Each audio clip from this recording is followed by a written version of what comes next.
Il faut distinguer l'islam, qui est une religion incompatible avec la République, avec la civilisation française. Vous dites, choisissez entre le Coran et la France. Voilà, et je dis, et vous citez le maire de Rotterdam d'origine marocaine qui dit à ses administrés, si vous ne voulez pas vivre comme en Occident, foutez le camp. Je vais plus loin. Regardez dans les marchés de nos villes et de nos quartiers, le développement du tchador, cette espèce de grand voile noir porté par les femmes, c'est la soumission de la femme dans nos territoires.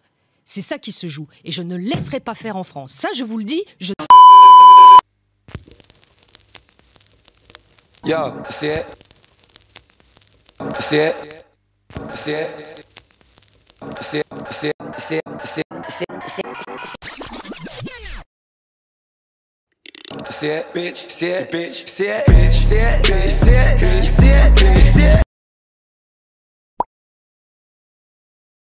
Je m'appelle Najma, j'ai 18 ans.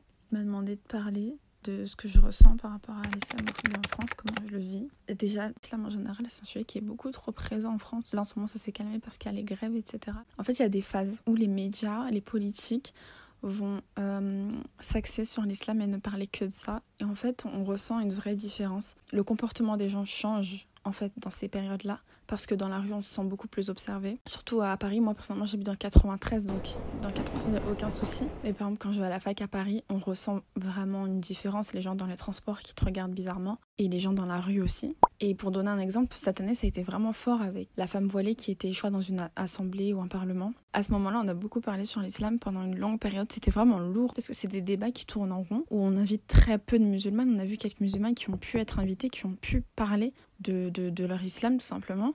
Mais ça a été fait vraiment très minoritairement. Et je disais donc qu'à cette période-là, par exemple, c'était vraiment fort, je veux dire, tous les regards que j'avais dans les rues. Et je me suis fait insulter pour la première fois. Alors que je porte le voile depuis un certain moment, je crois que ça fait 5 ans. Et c'était vraiment violent, hein. C'était tu vas aller en enfer, sale chienne. Il y a vraiment une véritable islamophobie en France. Et ça se voit à travers les médias, à travers la politique. Par exemple, prendre des cours dans des instituts religieux. Nos professeurs nous ont prévenus à plusieurs reprises. Ils nous ont dit « Soyez prêts ». Parce qu'on va parler d'islam jusqu'aux élections. Parce que c'est un argument, parce qu'on se sert de ça, les politiques se servent de ça pour arriver à leur but. C'est un peu à qui crachera le plus sur l'islam. Parce qu'on est devenu l'ennemi public numéro 1, alors que, je veux dire, les musulmans, on est vraiment très peu, mais on se fait plus voir, parce qu'on a des tenues qui font qu'on est plus visible. Du coup, les gens se sentent plus envahis, entre guillemets. Je pense même qu'il y a plus de musulmans dont on ne voit pas l'islam sur eux, que de musulmans dont on voit l'islam.